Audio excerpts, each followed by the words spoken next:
63 ans déjà que le Sénégal fête son accession à l'indépendance. Le défilé est grandement attendu demain, mais avant cela, le chef de l'État Macky Sall prononcera son discours de souhait. Nous entendrons Bakary Domingo Mané sur les grandes lignes de cette adresse. Parmi les milliers d'invités à cette fête nationale du 4 avril, ils ont décidé volontiers de décliner à l'invitation du président. Les leaders de la coalition EUASCANUI maintiennent leur opposition à un régime, selon eux, responsable d'un climat tendu qui asphyxie la paix sociale. Nous parlerons aussi dans cette édition de la pénétration dans le marché de consommation sénégalais par le nouveau centre commercial Chinamal qui violerait les règles de concurrence directe selon les commerces locaux. Face à cette dénonciation, des enquêtes sont lancées par le ministre de tutelle.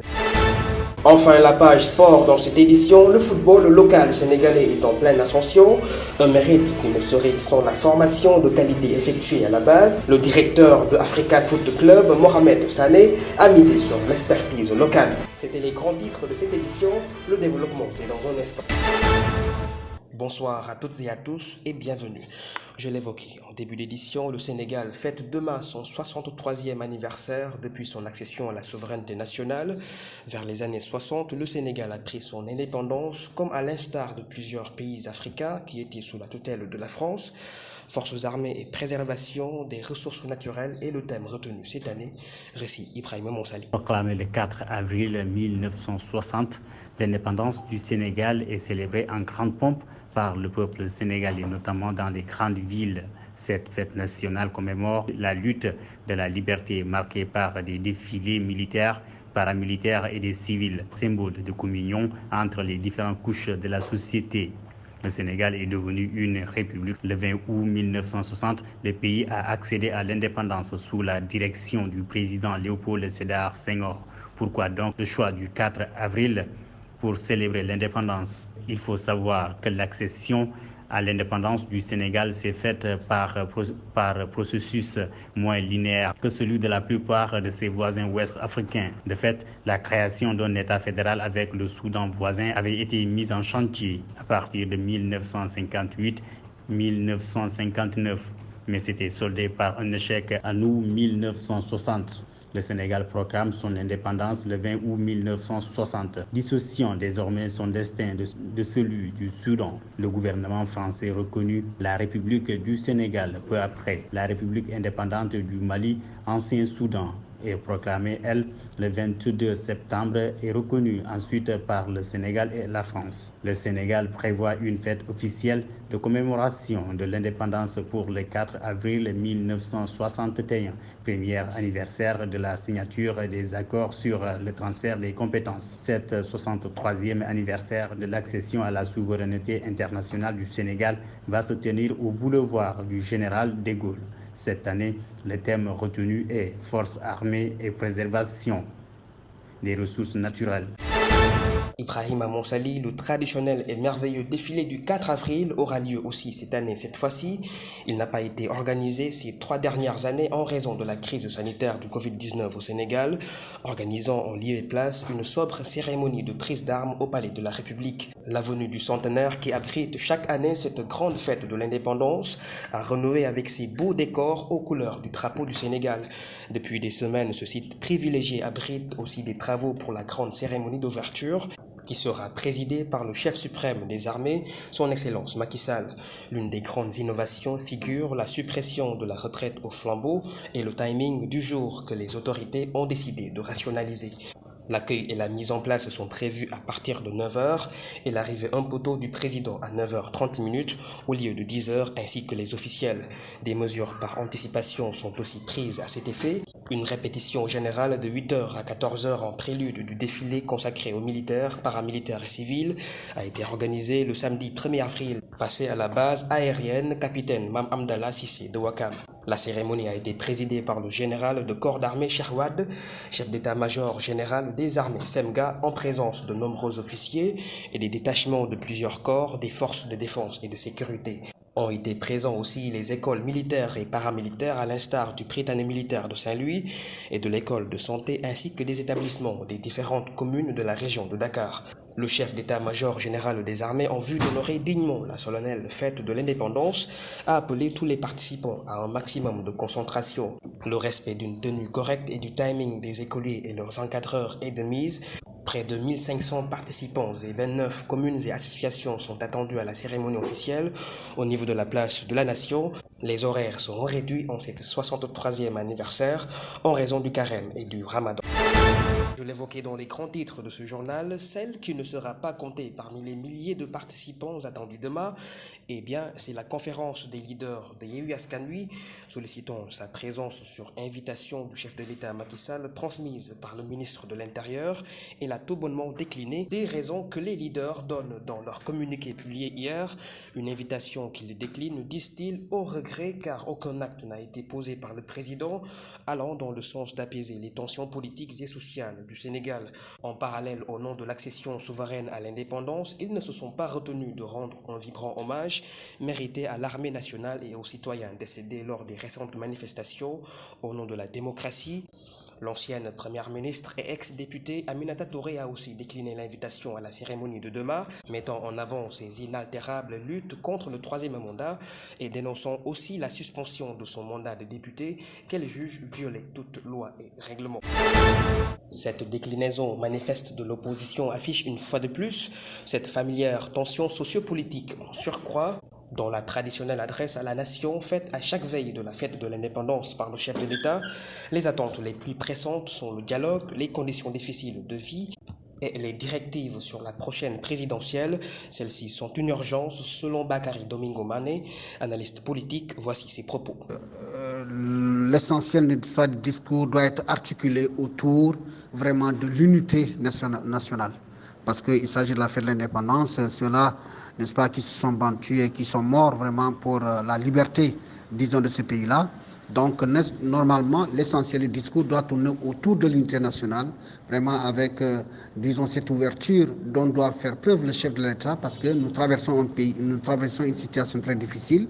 Donc, on doit pouvoir sentir vraiment un président dans son discours, vraiment qui rassemble l'essentiel, n'est-ce pas, de ses fils.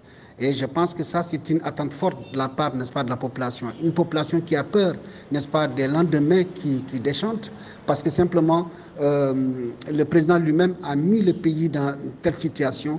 Donc c'est à lui, parce que c'est lui qui a tous les leviers, c'est à lui vraiment de rassurer, n'est-ce pas. Je crains fort que le discours puisse être vraiment orienté vers encore un bilan, un énième bilan, n'est-ce pas, de ces réalisations, alors que c'est pas là-bas, c'est pas à ce niveau, n'est-ce pas, qu'on l'attend. D'abord, les chantiers du chef de l'État, il n'en a plus, hein. Quelques mois qui restent, hein, parce qu'en principe, si on respecte la Constitution, il n'a pas le droit de se présenter, voilà, une troisième fois. Donc pour moi, la seule chose qui vaille aujourd'hui, c'est de laisser au Sénégal un pays calme, un pays de paix. Et ce pays de paix, c'est quoi? C'est de créer les conditions d'une élection présidentielle vraiment transparente et en n'utilisant pas, disons, ou du moins en n'utilisant pas d'autres armes qui seraient à même de pouvoir écarter de potentiels candidats. On permet à des Sénégalais qui veulent s'inscrire de s'inscrire sans pour autant qu'il y ait une discrimination à ce niveau-là. Donc pour moi, c'est le seul chantier et pour moi, c'est le chantier le plus important parce qu'il y va du devenir, n'est-ce pas, de ce pays.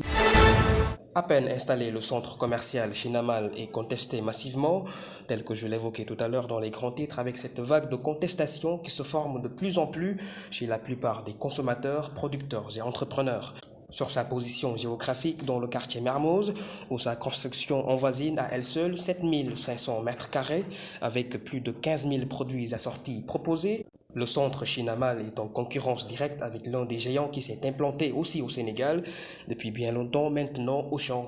Cette accessibilité des produits mis en avant, additionnée à une offre en masse de produits jugés par certains de qualité très insuffisante et la mort programmée des commerces de proximité n'ont pas laissé indifférents les autorités.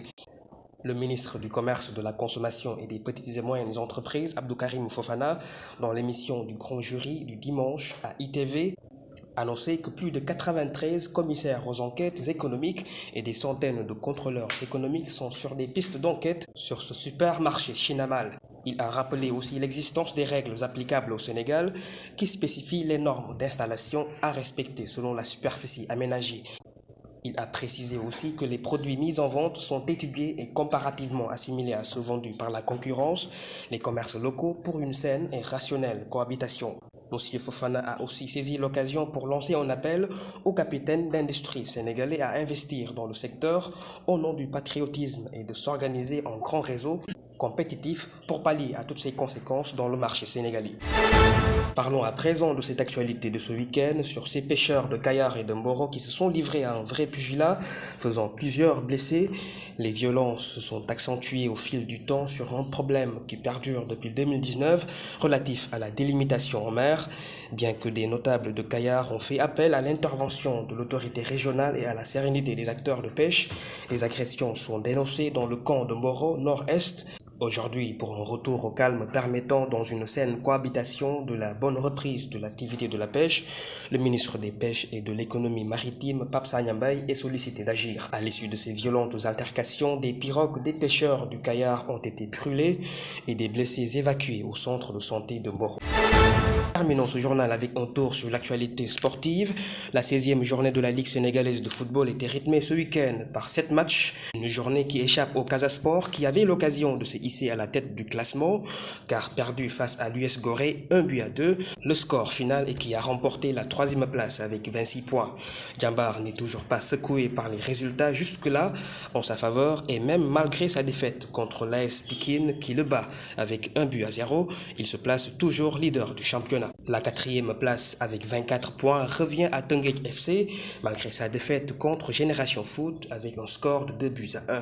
Dakar Sacré-Cœur a largement battu hier dimanche la Linguère de Saint-Louis avec un résultat de 2-0. Le SNEPS Excellence de Thiès a obtenu sa première victoire depuis le début de la saison, 2-1 face à Garaf. Achevons cette édition avec la page sport. Le football local sénégalais revendique sa maturité à se faire une place dans le concert continental. Cet exploit né d'une expertise à la base, une confirmation de Mohamed Sané. Il est le directeur du centre de formation Africa Foot Club. Ce formateur et entraîneur s'est projeté aussi sur les échéances de la Coupe d'Afrique. Il était l'invité d'Ibrahima Monsali dans l'émission Sport Plus. Au niveau des équipes nationales locales, c'est le fruit des académies. C'est le travail des académies, c'est le travail de Djambar, c'est le travail de Génération Foot, c'est le travail d'académies comme Africa Foot et comme tant d'autres, peut-être Darussalam, B-Sport et autres, ou même peut-être Espoir de Guédiawaye. Ce n'est pas une académie formelle, mais aussi c'est un club qui forme. Donc c'est le fruit de ce travail-là qui profite à l'équipe nationale. Parce qu'en équipe nationale, on ne fait que des sélections. Aujourd'hui, on vient à Africa Foot, on prend les 2 meilleurs joueurs.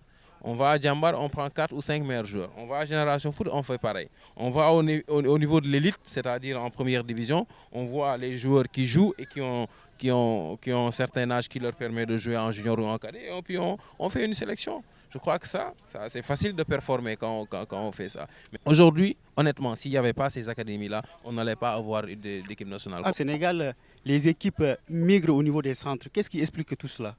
Mais aujourd'hui, c'est le moyen le plus sûr de pouvoir travailler, de pouvoir faire progresser des jeunes, de pouvoir s'organiser de manière, je dirais, individuelle. C'est-à-dire aujourd'hui, chacun dans son coin peut avoir son équipe, travailler, peu importe si le championnat se déroule ou pas, peu importe si la fédération organise des compétitions en petite catégorie ou pas, et de pouvoir s'organiser, de pouvoir prendre un groupe de jeunes, de pouvoir les faire travailler, les faire progresser, et après de s'en sortir, parce qu'aujourd'hui, il suffit qu'un joueur d'une académie perce, mais c'est une manne financière considérable qui peut en retour pouvoir vous permettre de pouvoir investir encore et puis élargir un peu le projet et pouvoir prétendre maintenant à en former plus et pouvoir vendre plus de joueurs. Donc aujourd'hui, c'est la meilleure garantie qui soit d'avoir une académie plutôt que d'aller prendre un club, de mettre ses moyens et en retour. Aujourd'hui même si vous gagnez le championnat de Ligue 1, le championnat professionnel de Ligue 1, mais ce que vous gagnez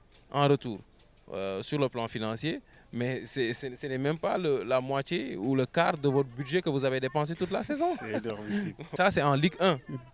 Vous gagnez le championnat de Ligue 1, Vous n'avez même pas ce que vous gagnez là, mais ce n'est qu'une partie infime de ce que vous avez dépensé pendant toute la saison. Mais au niveau de l'équipe nationale, la fédération, chapeau bas, ils savent maintenant préparer les compétitions. Voilà.